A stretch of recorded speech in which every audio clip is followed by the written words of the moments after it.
Hey, okay, so we're going to do part two of looking at the Seattle Newsboys, the Seattle Newsboys Union. I'm still going through all this information, and I am loving every minute of it. I mean, um, I mean, this is information that I didn't know about my state's history. And so like I said, I'm enjoying reading about it, looking at it, learning more about it. These kids are so much fun. And learning this bit of history is just fantastic. I'm enjoying every second of it. So, now the first thing is that I will put the part one in the description box, but there were I believe pieces of three articles. I'll get it, I promise. Three articles that I didn't show, such as when the newsboys gave money for a canal. I'll show it here. And then, of course, when they gave to charity, like a Christmas charity to so that children would have, orphans would have presents. And then, of course, ball that the Tacoma Newsies played with their band, and which was a success, and somehow that made everything fine between these these two groups of newsies that had been feuding for years. I don't know. But now the first thing that I want to talk about, because I did write a few things down. Again, we're not going to go through a whole like all the stuff, but we'll see how far we get. Because trust me, there's a lot. I'll probably talk a little bit more about Trilby Collins because I didn't talk a lot about him. Um, I gave like the bare bones of who he is. He's pie eater. Yeah. Washington State claims pie eater. He's not from New York. He's from Washington State. He does exist. There is proof that he does in fact exist. We found him. And he left he decided to retire as a newsie to become a gold miner up in Alaska, and that didn't work out so well, but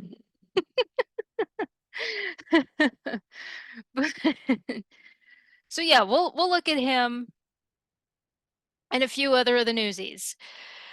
But the first thing that I want to talk about is that the newsies funded a banquet or celebration of some kind for a celebrity that came in the 1890s. That celebrity being Mark Twain. Now, Mark Twain was touring during this time. Honestly, when wasn't he touring? It seemed like he was always traveling everywhere. Look, I'm a fan of Mark Twain. I have stacks of his books and, the short story books. Uh, my grandfather, I have the copy of Mark Twain that we read all the time. My grandmother made sure that I had that. And I mean, Tom Sawyer, Mark Twain, and I mean, Huckleberry Finn, and I love a Yankee in King Arthur's Court, but I just remember in middle school when a Connecticut or Yeah, Connecticut Yankee and King Arthur's Court. And then in middle school, when that a kid in King Arthur's Court came, that was my introduction to Daniel Craig and Kate Winslet. And there are so many people that are like, they weren't in that. Yeah, they were. Oh my gosh. I mean, if you're gonna take a story like that, do it that way. I think that's one of the most overlooked Disney movies ever. It's hilarious. Anyway, back on topic.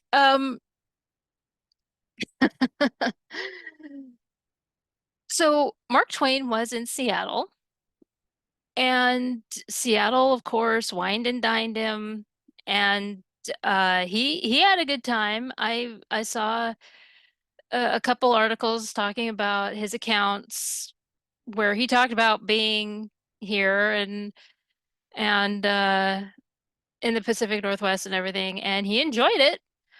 Well, it turns out that the Seattle Newsboy Union helped to fund the banquets or dinners, what have you, that he enjoyed. So I found that interesting. Now, the article that I found, it was a little confusing because I had to do a little more digging because the article that I found started talking about a newsboy union, and it turned out that it was talking about when he was in Cleveland, and that the Cleveland Newsboys had funded a banquet when he was over there. So, but the more I looked into it, our our boys had helped fund as well. So Cleveland, your Newsies also funded as well. Our paper confirmed that. So, and yeah, that's one thing that's making it a little bit harder to go through is that a lot of times when I'm sifting through these Newsies articles is that all of a sudden I'm realizing, wait, that's not a Seattle newsie they're talking about. That's somebody from Denver or New York or what have you. And like there was one and I wanted to talk about it. I guess I'm going to anyway. And it was talking about these two kids, these two newsies that broke into a candy store. I was like, "Oh my gosh, this is hilarious." Turns out they weren't from Seattle. I don't even remember where they're from. I think they were from San Francisco or something like that. And they had broke into a candy store, and as they were walking out with pockets full of candy, they walked right by a cop, and the cop was like, "What are you kids doing?" And I was like, "Oh, oh." It's kids being kids, right? I mean, what do you expect? Oh my gosh. Because of course. I mean, oh, merciful heavens. Now, I know I pretty much started off with a tragedy. This one was this one still has me stumped because I went through it and so we're gonna go through it and 'cause I keep reading the articles and I'm like, okay, am I just stupid? I'd like to think I'm not. I would like to think that all those years I I watched Perry Mason and all those other shows and everything that I'm not dumb. Forensic Files and all that. Okay, so a newsboy, George Gemmell, he ended up in the crossfire. He ended up in the middle of this shootout. Okay, a cop got injured, and this poor George did get shot. Okay, so the first article is from October 7th, 1905, and it says George Gemmell, an 11-year-old boy, was fatally shot, and Constable Sam Klein slightly wounded as the result of an attempt to hold up and rob the grocery store. Um, and then it says where. This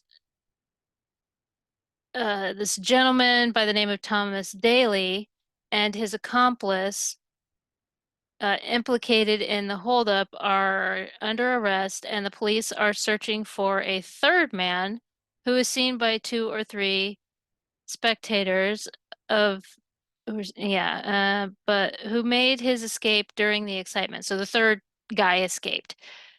Uh, Daly is known to have been implicated in similar fa affairs in Tacoma.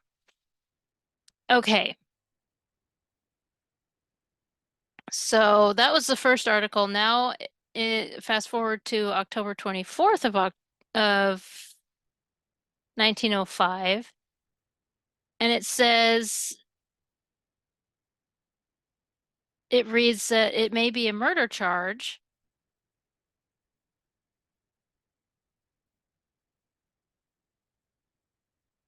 Okay, so boy struck by bullet from revolver dies at his home in Seattle yesterday. In addition to the 10-year sentence that Thomas Daly, a convict at the state penitentiary, is serving, he may be tried on a charge of murder, preferred by the King County authorities for the killing of little 14-year-old George Gable. They said he was 11 in the other one.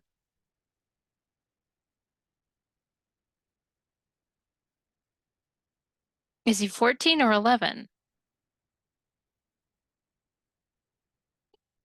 Yeah, just a minute.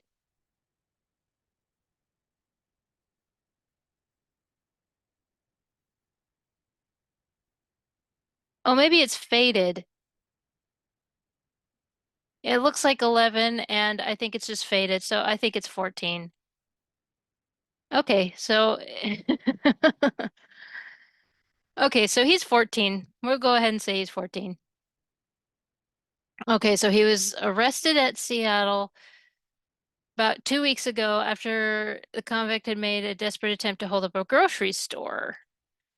And after he had engaged in a deadly pistol duel with a constable who was shot through the head. Young Gemmell was standing on the street. He was struck by a bullet from Daly's gun. See, this is where the confusing part comes in. Okay, so uh, little 14-year-old George was shot with Daly's gun. At first, it was thought that Gemmell's wound was not serious, but complications developed and he died at his home in Seattle yesterday. That would have been the 23rd of October, 1905. Um, Daly entered a plea of guilty to a charge of robbery, and with his partner, who was also mixed up in the holdup, was sentenced to 10 years in the state prison. It's quite likely that in addition to his robbery sentence, he will have to stand trial on a charge of murder, as it can undoubtedly be proven that the bullet which struck the boy was from Daly's revolver. So they were still trying to figure that out when the article was written. But what about the constable? It says that he was slightly wounded, but this says that he was struck through the head.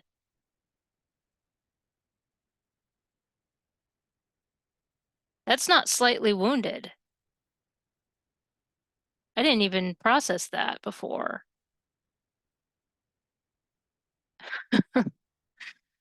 Oh, heavens to Betsy. Okay, and then the next day,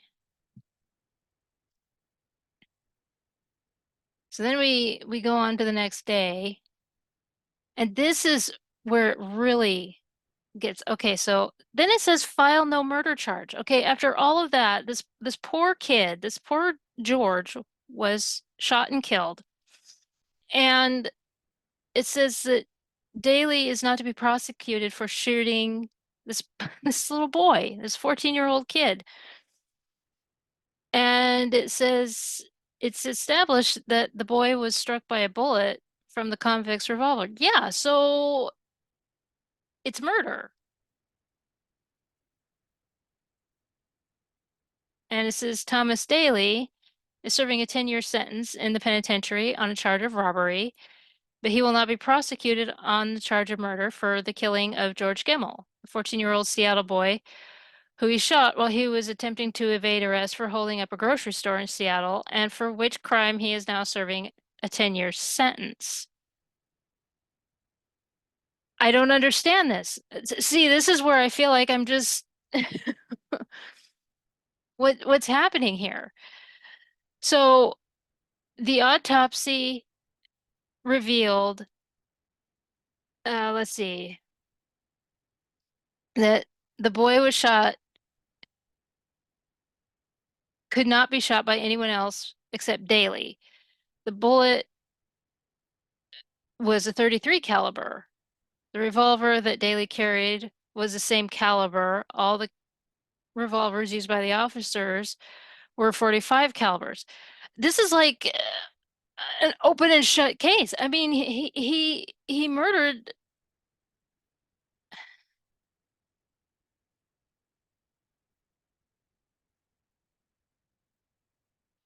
Okay, the prosecuting attorney said that while he had not positively decided the matter, it is quite likely that he will not file a new charge against Daley.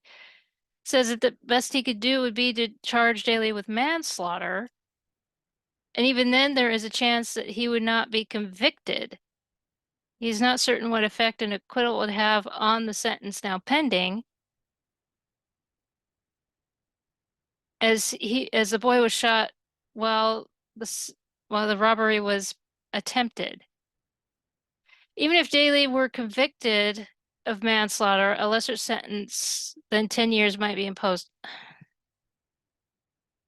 I don't know. Even with the legalese there, I'm having a hard time with this.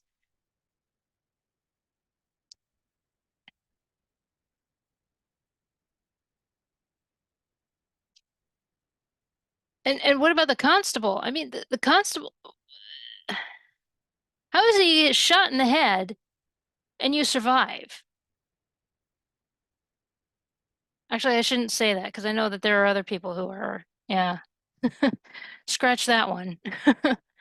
But I couldn't find any articles talking about that officer and how he's doing and how it, but I understand why, because this is a child that has been,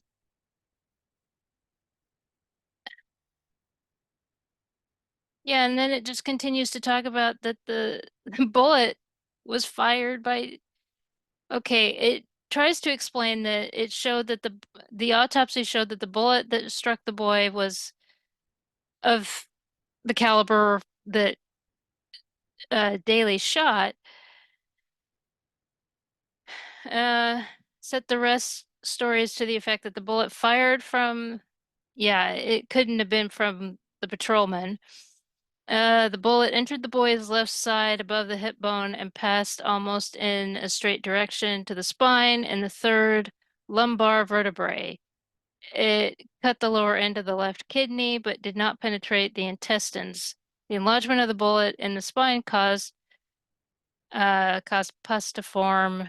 Sorry. Um, that later brought on spinal meningitis, which eventually caused the death.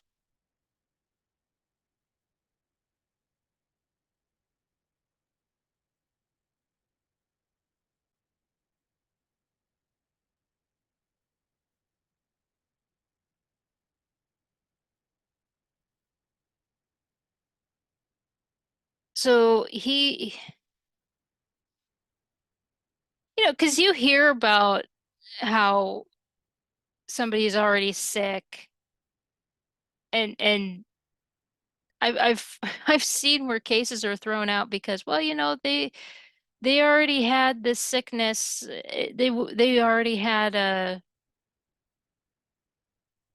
and that sort of thing, and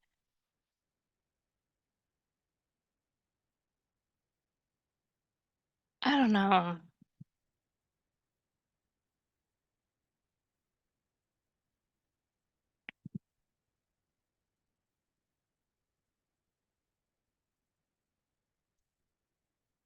Anyway, maybe I'm just getting too personal with it. Like, oh, because yeah, I didn't see anything having to do with the officer. Like, if he was in the hospital, was he recovering or anything like that? Yeah, I know that people get shot in the head and they do survive and everything. So don't hurt me. I do know that that does happen. Um, this one just, I almost feel like,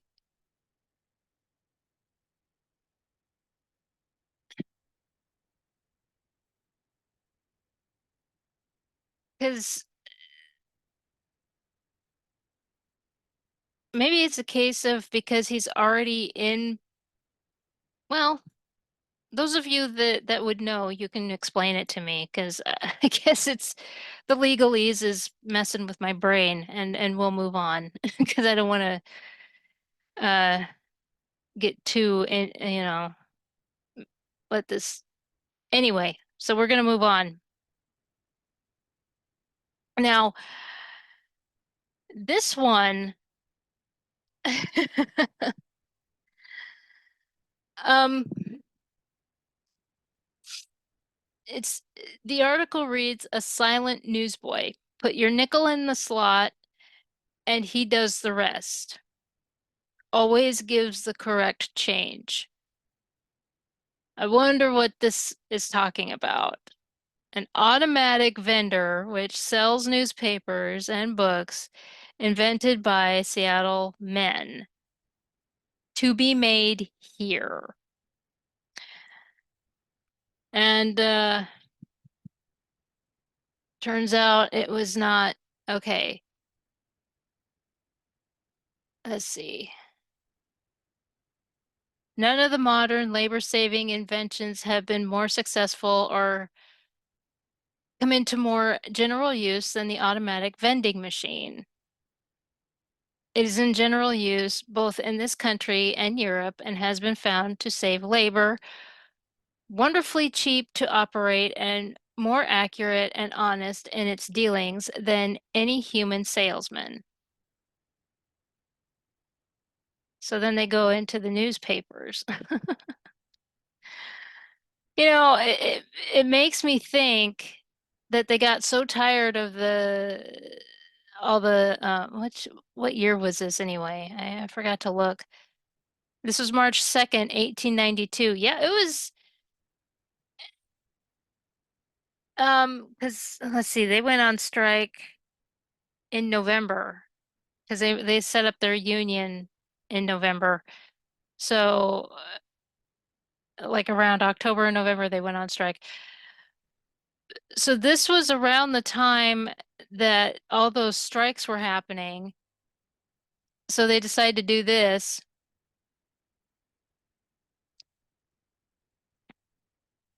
And and you know,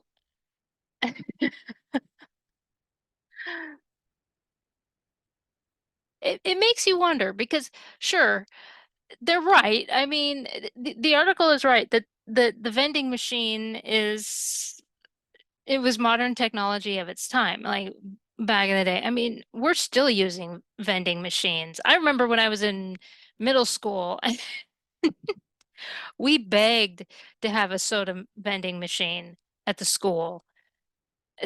I wonder if that middle school still has that vending machine. You know, I wonder how long they had it or if they still have it. But that was the thing is that they wanted to give uh us one luxury, and the one thing that we asked was a soda vending machine. We begged for it, and we got it. And I kind of feel like with this article, this silent newsboy article, what the newspapers are doing is telling the newsboys who are going on strike right and left, it's like, you are replaceable. We can replace you. I mean, they're basically saying right here, they say the specimen machine is a handsome cabinet of polished oak with nickel-plated fittings and casting and corner pieces. It is about 6 feet high and is wide enough to carry the average newspaper folded to one four. I mean, they are just piling it on. I, oh gosh. There are one above another, three oak doors on which are labeled bearing the names of the Post Intelligence or Telegraph. So, I mean, they're just letting you know. Oh, and opposite each is a slot for the nickels. Shoot, I would use it. This is letting those kids who think that they are, that are going on strike and everything, it's like, oh, okay, well, look at this. Look what we can do.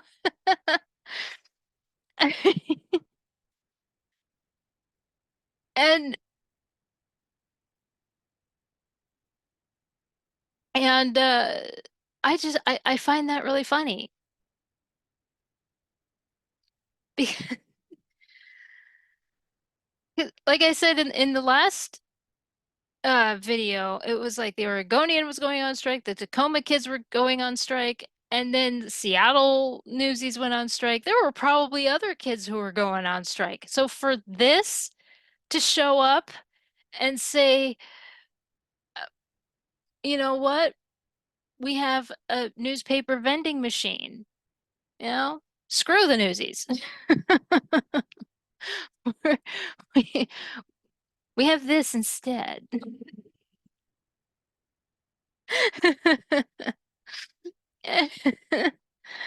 And oh my gosh.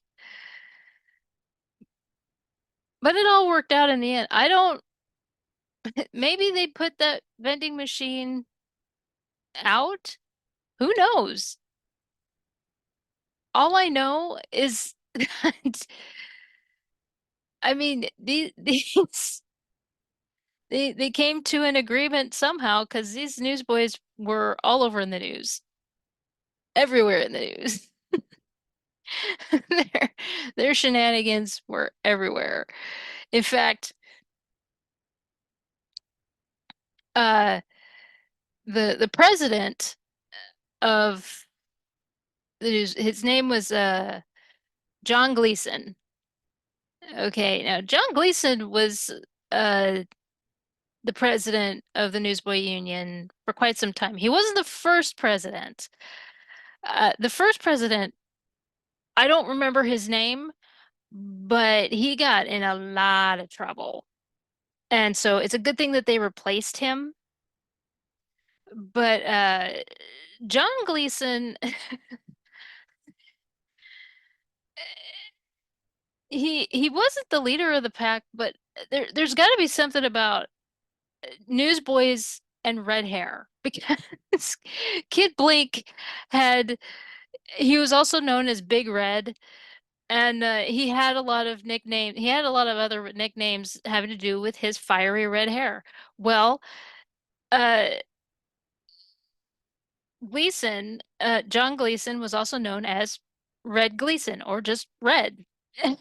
Now there was another newsboy who got into trouble about I came across a couple of articles having to do with this other kid named Red, and the article actually stated not to be confused with Red Gleason. It's like, no, this is a bad kid. This is not this is not the Newsboy Union. Don't do that. Now, one thing that I want to point out is that the Newsboy Union, uh, they would have these articles that would show up all the time, and it would say "Boys Wanted." They would be asking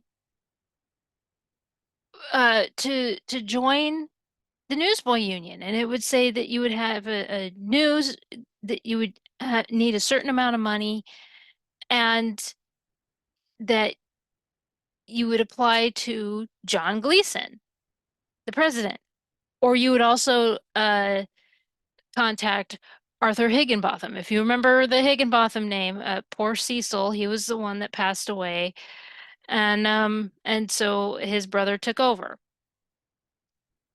and as secretary. So John Gleason was the president. And this article, this particular one, I'll put it up here, saying boys wanted for the Newsboy Union, they had a big spread. And I saw it on like several pages in the newspapers. And you know, I can you imagine Pulitzer or Hearst letting the boys do that? Any of the newsboys that worked for them. They set up a union and they put something like that in the newspaper. They wouldn't. Not a chance. No. They would have to set up their own newspaper and circulate their own newspaper for that. And so, well, anyway, uh, you know, I showed some articles about Trilby Collins, which we'll get to Trilby Collins, and we saw a Krabby and his sudden elopement. Poor Krabby. I feel so bad for Krabby, but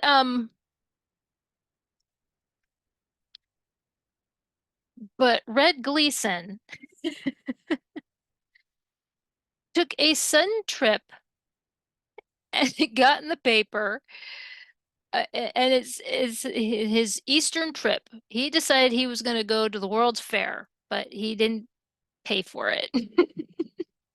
It says, uh, Red the Newsboy has been to the World's Fair, and though he did not travel in first class sleeping cars, take his meals in the dinner or pay in quarter, I'm guessing he jumped a train.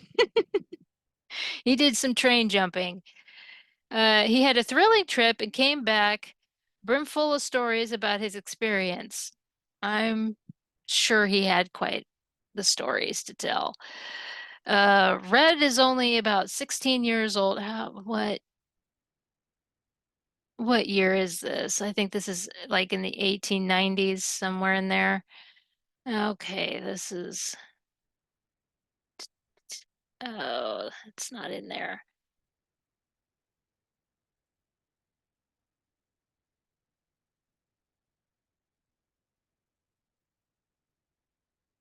Okay, so November 6, 1893 is when this happened.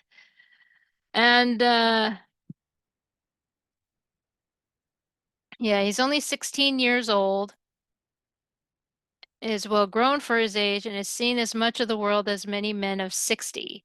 He is called Red because of the fiery hue of his hair, his true name being John Gleason. He has a round, good-natured face, merry twinkle in his eye, and a general air of being able to take care of himself, which is not usual in one so young. For a boy of 16 is usually an awkward creature called a hobbledehoy. Oh my gosh, my great grandmother used to say that. Oh gosh, I haven't heard that in years. Uh, but which will accords with his own story of his adventures. Okay, when it talks about able to take care of himself, which is not usual for one so young, have they met the Newsies? Because it talked about in the last video, again, I'll put it in the description box, part one, there was the little boy, the little 8-year-old that ran away all the time, and his grandfather just got sick of it because his parents were out of town. They basically abandoned him. And the grandfather was doing everything he could. And Trilby Collins, which we'll talk about some of his adventures, but yeah, he basically uh retired from being a newsboy to travel, and he was traveling back and forth.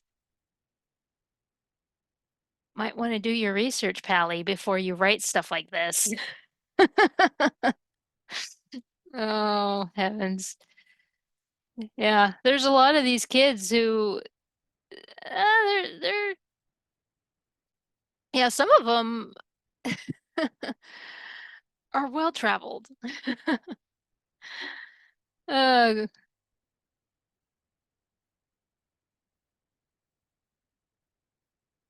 so yeah, he talks about his um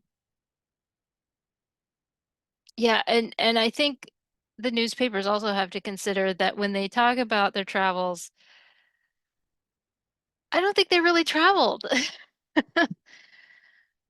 But with Trilby and Red Gleason, I'm willing to bet that they have. With others, not so much. Crabby, yes.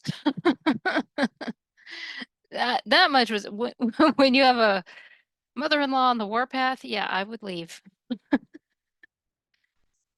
Yeah, he talks about yeah, yeah, he jumped. He says I rode in an oil car to Green River and uh got run in there for a suspicious character. Uh it's censored out, but I'm pretty sure he says I looked pretty damned suspicious because my pants was half gone. Red, what were you doing? I had to stop there 5 days throwing big rocks off the roads. Then I caught a passenger to Rock Springs, but that only took me 15 miles. I caught the car of wheels again and went to Cheyenne with them. I got run in again at Cheyenne. The marshal ordered me out of town. But did he get his pants back? Oh gosh. So yeah, his stories are believable. Um, as is Trilby Collins. Now Trilby Collins has a story where let me see if I can find it, where he talks about how he goes to San Francisco. Let me see if I can find it. Let's see. Yeah, it's the first one I picked up. And so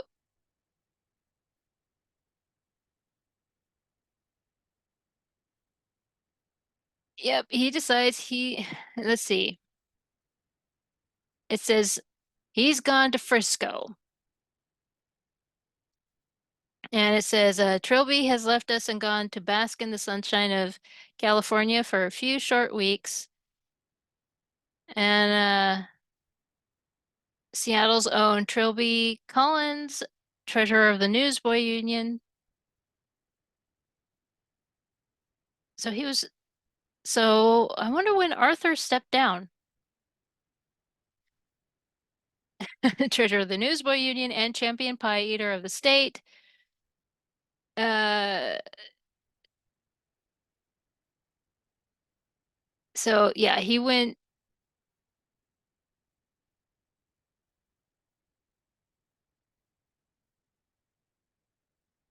let's see, what does it say? So this is basically talking about when he decided to go. You don't want to say goodbye to me. I'm going to Frisco. Yes, I am. Uh, got my ticket. Yes, second class. But then you see, I've got a good reason for traveling that way. And that's interesting. You see Red Gleason where and he was the president. So here's Red Gleason and he's jumping everywhere. And yes, his story could be a little more exaggerated. And why not? And look, look, my great grandmother said, of course, she always said, when you're old, you can exaggerate whatever story and people are going to believe it. But we always knew with great grandmother. I mean, she always had that twinkle in her eye. And as soon as this article talks about Red Gleason and he's got a twinkle in his eye, you know. But he can get away with it, right? He's 16. But what I'm getting at is that with Trilby, he's got a second class ticket. Maybe it's all those winnings from pie eating.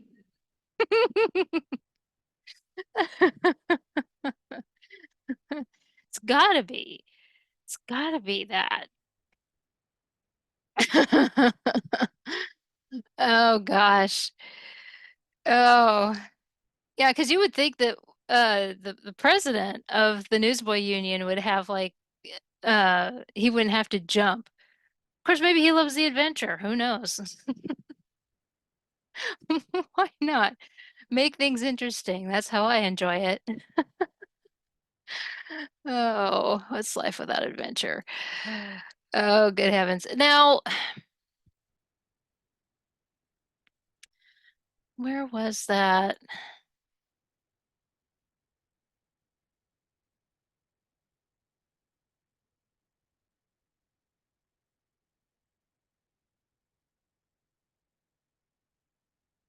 No, that's not it. There was one that I had.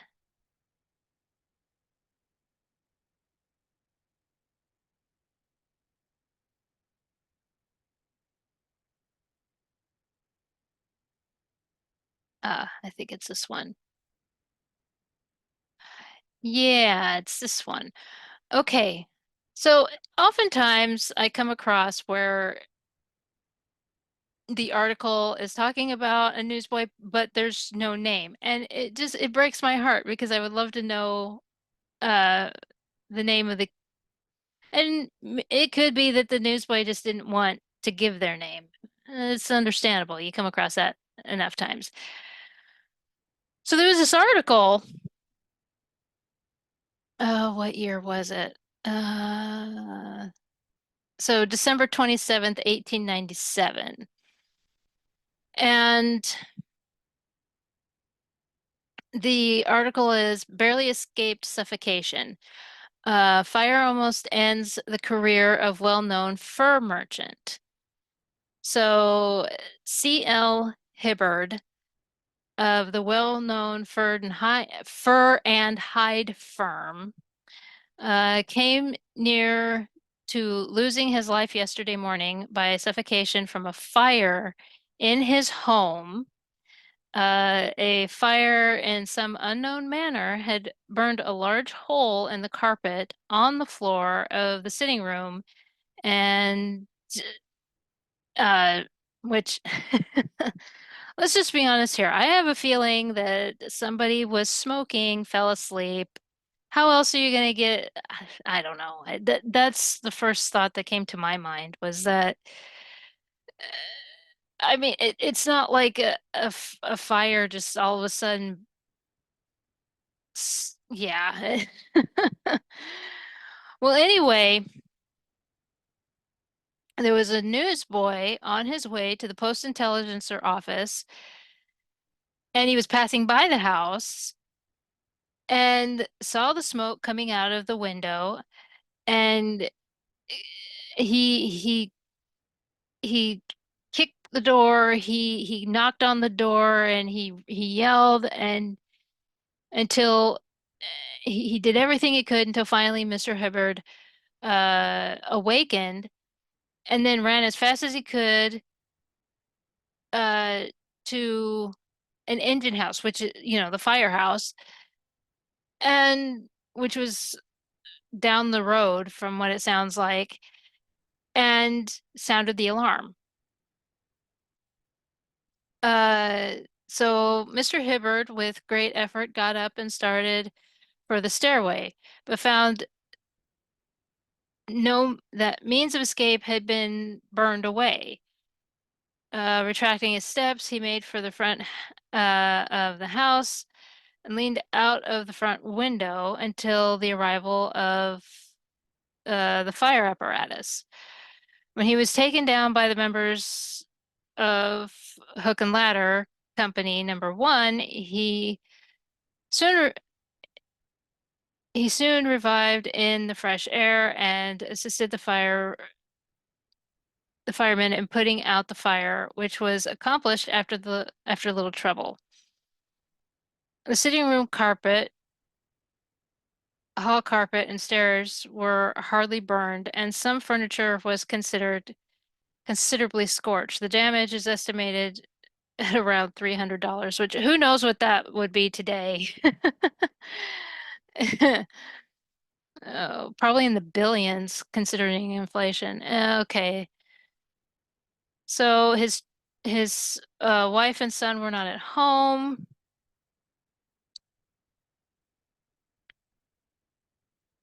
Yeah, I mean, the rest of it, reading this again, I was hoping it would say something about the newsboy. So basically, the only thing that you read is that the newsboy stopped and knocked on the door and um got the firemen. That's it. And yeah, every once in a while you come across stuff like that. I mean, I come across a lot that have the names of the kids. Like I mentioned in part one, the community, again, this is out west at the time. A little recap.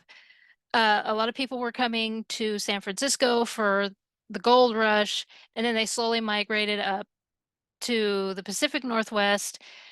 And so, yeah, this was considered the this was way out west, all the way out west. And but this was a whole different atmosphere. The community was closer, and so the fact that uh, the newspapers were um, focusing on the newsies like this, you know, the fact that they posted about Cecil Higginbotham's funeral and people came, this little newsboy, and yeah, it's a whole different look, and a whole different community compared to, because it wasn't a big city yet. It wasn't a big city like New York. New York had established itself because it had been there longer. And so and oh, good heavens. And oh, let's see. What was Yeah, there was oh gosh, there was one.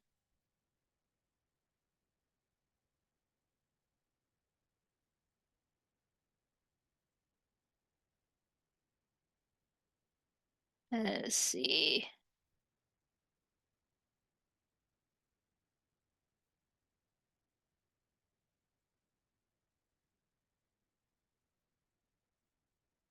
Yeah, this one. This one was really sad because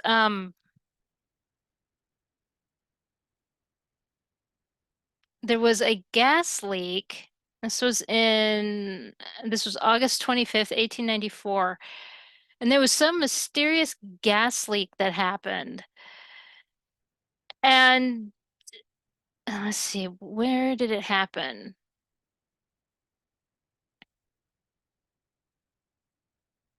Let's see, fire spread. Oh, I guess it was in a mine. Or maybe that's a, let's see. Oh, I thought it was a gas leak. That's what I saved it as. So the smoke spread, this fire and smoke spread through this mine shaft. And it says 37 are dead. Um, Only a handful escape alive. So it let's see, the city was shocked yesterday by the news of the worst mining disaster that had occurred in the Puget Sound country, almost equaling that at Roslyn 2 years ago. 37 employees of the Oregon Improvement Company's Franklin mine suddenly found themselves confronted by fire in the working and familiarity with danger having caused them to underestimate their peril. They lingered until the deadly smoke and flames overtook them, and within a few hours they were brought out deceased. Um, and I mean, there's a long list of people that had passed away.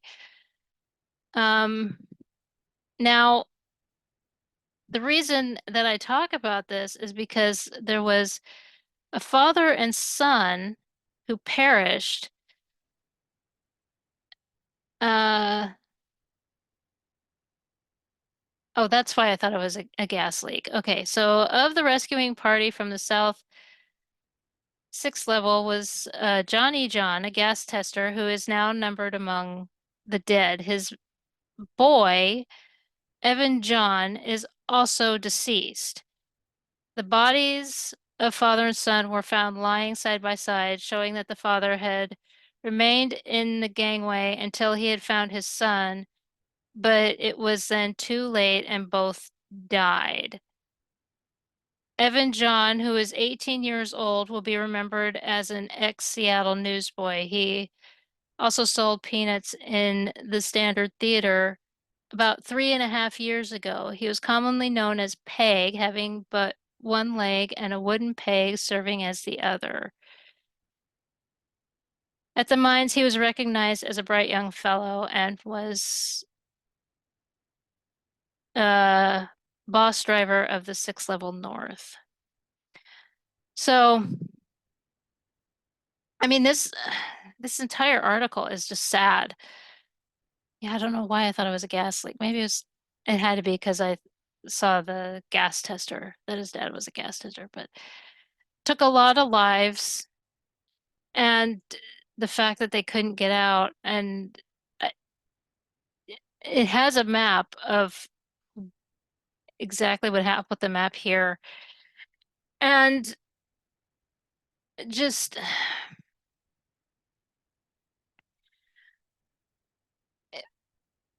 it's hard not to uh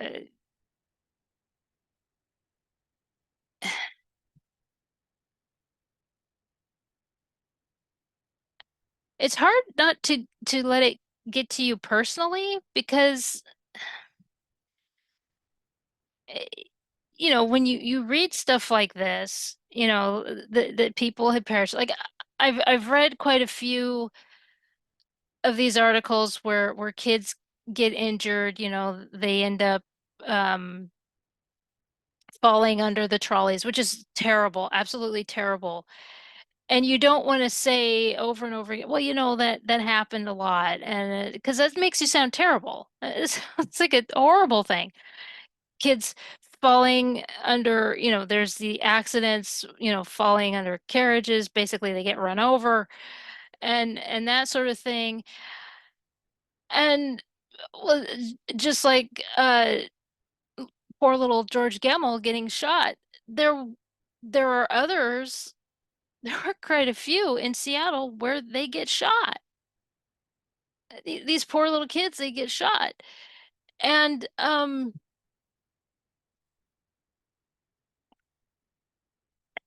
it's like they're getting it. I said it quite a bit in part one that they are scrappy kids.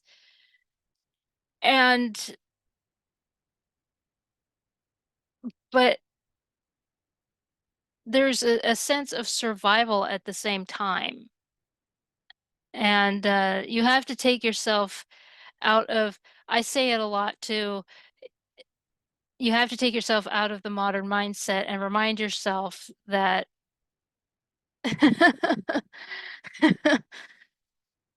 and so but but it is sad. It is sad, especially, knowing that the dad tried to find his son and then it wasn't. Yeah. I mean, I felt this way when I first learned about Pompeii, so the idea that those people were trying to save themselves and it just was a lost cause. It's just so. But on kind of a lighter note, let's look at something else. We're going to step into the 1920s. Well, kind of. Actually, let's look at this one really quick. I actually wanted to talk about this one uh in the last one, and for some reason I didn't. Uh, so as it turns out, this one is March 11th, 1907. So at some point, the Union decided that they needed a mascot, and their mascot was a dog. They had a canine friend. Well, unfortunately, on March 11th, 1907, they buried their little canine friend. They called this one PI, which was short for Post Intelligencer, which is the paper that they sold. They named him PI. And so they buried him. Now, the picture shows another dog, and that dog's name, I know it says it here. Let's see. That dog's name is Star, which I think that name has to do with there's the Seattle Star. So obviously, whenever they got a dog, um, they would name it after the papers that they sold. So there was uh PI, Post Intelligencer, and Star, Seattle Star, and that sort of thing. So yeah, this one was a little sad, but the fact that because what did they say? That this poor PI got run over, and it says the little mongrel dog PI who crept in from so they adopted this dog. He was a stray dog, and they adopted this little dog. Um, they buried the dog. Let's see.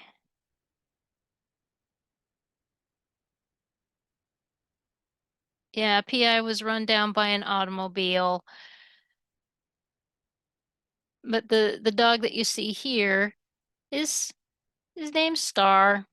So basically, they were taking in strays and adopting them, and they were their mascots. But poor PI. Poor PI. And but now in the 20s, uh, because for the life of me, I've been having a hard time trying to find pictures of the Newsies. And like I said, I, I'm still trying to find if Lewis Hine came here or anything. I don't think he did. But by the 20s, there are more pictures. They were actually showing more articles with the Newsies. And and in fact, um actually I think it started in the 1910s. But in the 20s, as it turns out, there was, and we'll actually stop with this gentleman here. So there was a comedian, and I tried to find more information on him. I will keep looking, but there was a comedian in the 20s. His name was, from what I'm seeing, his name was Delano Dell. And he was a former Seattle newsboy. And he he's he quit being a newsboy to be a comedian. But he didn't turn away from Newsies. In fact, he had these little spots in the newspaper where he, like this one that says, Dell tells him how to sell them. Used to sell stars here. Now he jokes over footlights. He'll entertain newsies. And yeah, I mean, so here he is, um, with the newsboys, and he's and and the caption reads, "Here's the way I used to sell them," says Delano Dell. Yeah, so that's his. I guess it's a stage name. I don't know. Who used to be a Star newsie, so Seattle Star. My voice is going. Um, but is now a comedian. He's explaining the fine points of the game to a couple of the newsies on a busy downtown corner. Now, when I looked up his name, it showed in newspaper articles his act at the Moore Theater, which is I think it's still open. It was when I was living there. In fact, I lived down the road from, a couple blocks. Because you have to understand where I lived, it was like right in the center. of Seattle. And in fact, I photographed the Moore Theater for a couple projects. And so I just found that funny that oh gosh. And and there was another another one of him. Of course, I don't know if that was him, but here's it might be just an article for this was in 1925 where it says information asks Star Newsies, and it looks like the newsboy's name is Charles Chadbourne, and and then it just talks about the newsboy and how he is at selling and everything. It just kind of gives information about him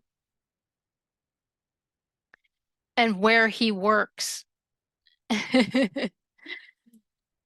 Now, another thing about Dell is that there was an article that said that Star Newsboys are guests of comedian, and it says about 150, 160 Star Newsboys marched in a downtown parade Thursday evening, and later were guests of Delano Dell, former Seattle newsboy at this particular theater.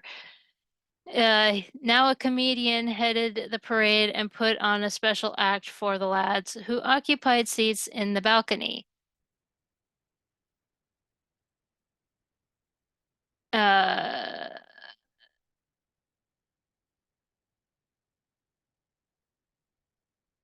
Uh, Dell sold the Star here 20 years ago. And this, I believe, was in 25. Yeah, I think it was in 25.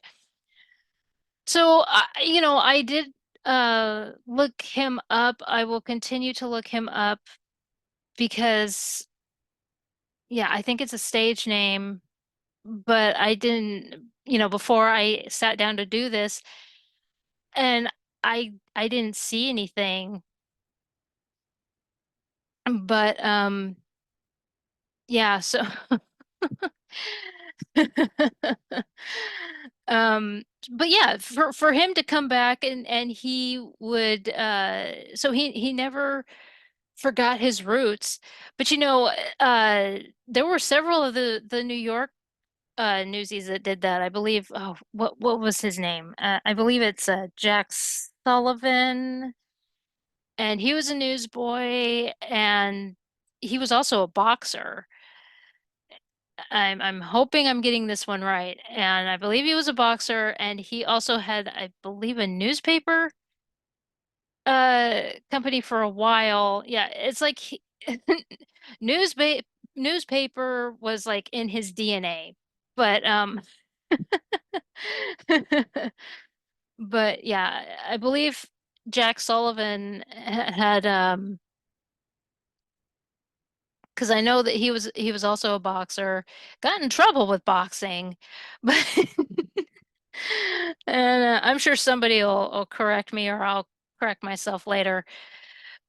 But yeah, there were a lot of them that they never let go of their newsy lifestyle, or not lifestyle. That's not the word I want, but their their newsy roots.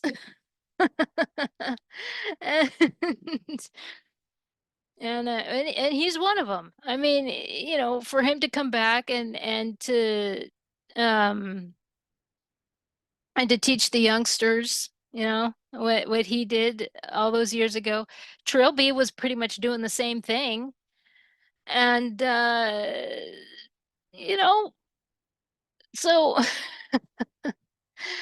and but anyway, in closing on this on this part, I'm still going through everything.